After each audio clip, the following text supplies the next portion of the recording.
Y para hacer un análisis de esta participación que se ha tenido el día de ayer en la primera fecha de las elecciones internas, vamos a conversar con Adriana Urrutia. Ella es presidenta de la Asociación Civil Transparencia. ¿Cómo está, Adriana? Bienvenida, muy buenos días. Muy buenas tardes, muchas gracias por la oportunidad. No, muchas gracias por acompañarnos. En un primer momento, para hacer una conclusión, una reflexión respecto a la participación de las afiliadas y los afiliados que hemos observado el día de ayer, que lamentablemente ha sido bastante bajo. Sí, yo creo que el proceso que se dio el día de ayer debe servir como un medidor del pulso de la vida partidaria, ¿no? Y en ese sentido, creo que es importante destacar que la baja participación o una participación que no corresponde con los estándares esperados tiene que ver con que los partidos políticos no están teniendo, digamos, unas dinámicas que reflejen, ¿no es cierto?, la movilización de los ciudadanas y ciudadanos, ¿no? Y eso debe permitirnos a nosotros hacer, digamos, un balance de la situación actual de los partidos políticos, ¿no? Y antes de seguir, quisiera recordar que en ese sentido, la propuesta de elecciones que se había plasmado para este proceso electoral es un proceso paso de primarias abiertas, simultáneas y obligatorias, ¿no? Y que se cambió por elecciones internas, ¿no? Entonces, en las primarias abiertas uno puede movilizar al conjunto de la población para escoger a candidatos. En este caso específico se movilizaban solo los militantes o personas afiliadas a los partidos, ¿no? Y eso explica, digamos, también las cifras de movilización que son relativamente menores de las esperadas, ¿no?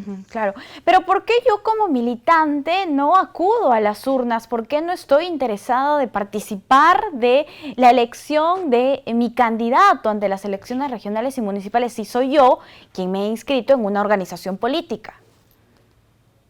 Sí, ahí hay diferentes, digamos, razones para eso que la evidencia nos señala, ¿no? Hay, por ejemplo, evidencia sobre algunos partidos, no necesariamente los partidos que estaban ayer en competencia, pero sobre otros partidos, digamos, históricos o reconocidos en el país, que señalan que no siempre ha habido mecanismos de democracia interna, ¿no? Y entonces, para esos mecanismos de democracia interna, en caso de existir, tendría que haber habido mecanismos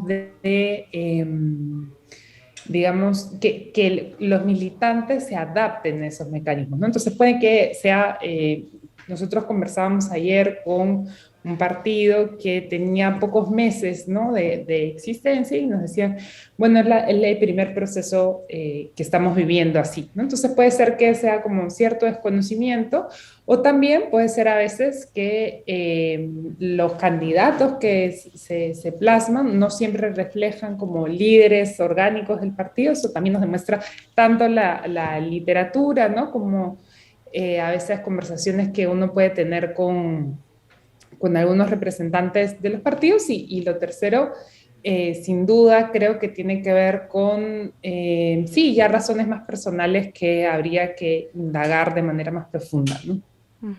¿Cómo podemos fortalecer en todo caso las organizaciones políticas? ¿Qué es lo que se tiene que hacer actualmente? ¿Existe un financiamiento para las mismas? Quizás no es suficiente, si va más por temas económicos o son de otra índole los problemas. Yo creo que la situación actual de los partidos políticos tiene que ver con la crisis de la representación que podemos ver en términos más generales, ¿no? ¿A qué me refiero con eso? Que actualmente en el país más del 70% de ciudadanos no confía, por ejemplo, en el Congreso de la República.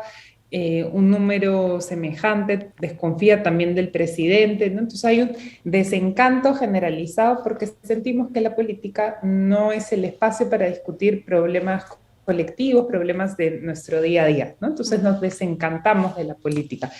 El término exacto, digamos, en ciencia política se llama desafección. O sea, yo dejo de querer involucrarme en política porque siento que es algo que no me resuelve los problemas o que es bastante lejano, ¿no?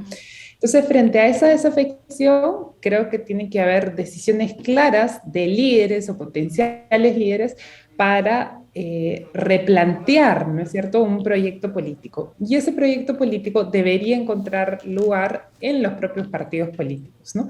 Los partidos políticos deberían ser el espacio donde los ciudadanos más bien plantean cuáles son sus prioridades de agenda y después buscan implementar esas prioridades a través de un proyecto político y de la elección de líderes, ¿no? Lo que pasa es que hace mucho tiempo en el país esto ha dejado de ser así, ¿no?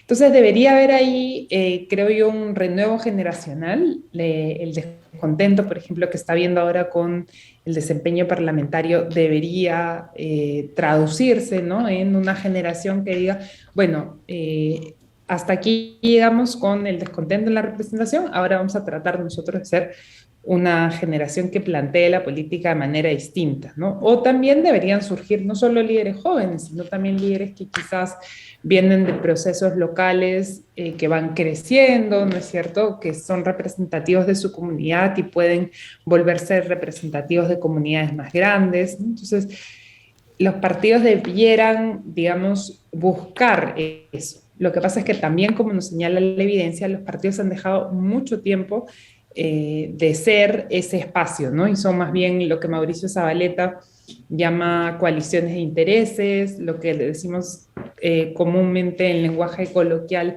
vientres de alquiler, ¿no? Son espacios donde personas postulan a cargos políticos para plantear agendas que son de su interés personal, ¿no? Y entonces eso es muy difícil de cambiar en el corto plazo y más bien necesitamos un compromiso. Instrumentos como el financiamiento partidario sin duda ayudan a que el partido tenga recursos, ¿no?, para crecer y vivir y plasmar esa vida orgánica, pero sin duda no son suficientes si no se consolida este capital social que va a permitir hacer los cambios que la política requiere en el país en estos momentos. Como usted menciona, existen cambios estructurales que se tienen que hacer desde las organizaciones políticas. Sin embargo, ¿cómo hacemos para encontrar una solución inmediata, ¿no? Usted nos mencionaba hace unos instantes de las PASO, las primarias abiertas simultáneas.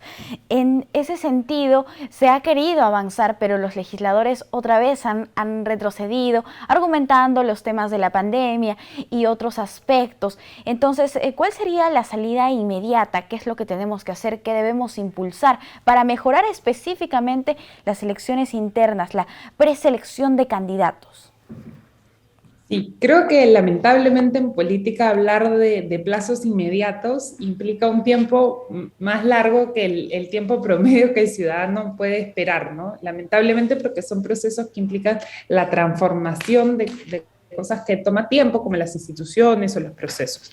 Sin embargo, podemos hablar del corto plazo y mediano plazo, y ahí creo que nuevamente incide la voluntad política, ¿no? En ese sentido es importante que volvamos a poner en agenda los temas de reforma política y que acordemos priorizar algunos mecanismos que nos van a permitir fortalecer esas organizaciones que son los partidos políticos, ¿no? Entonces, un primer mecanismo es, digamos, plantear las elecciones primarias, no elecciones internas. Otro mecanismo podría ser, por ejemplo, facilitar incluso que se presenten cierto tipo de candidatos que ahora no se pueden presentar porque hay como restricciones a la presentación de candidaturas, para que, digamos, sea un poco más el reflejo de algunas dinámicas que pueden existir a nivel local. Y también creo que podríamos pensar incluso en un mecanismo que sería un incentivo no tanto para los ciudadanos, sino ya más bien para los políticos, ¿no? Que sería la reelección.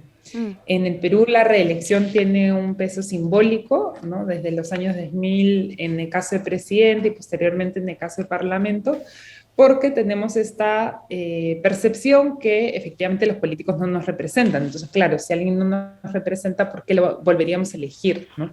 Sin embargo, la reelección permite, y es una forma también de exigirle al parlamentario que rinda cuentas, ¿no? Y decirle, bueno, si tú no estás haciendo bien tu trabajo, yo como ciudadano te voy a despedir, ¿no? Es decir, no te voy a volver a reelegir. Ese es uno de los primeros incentivos. Claro.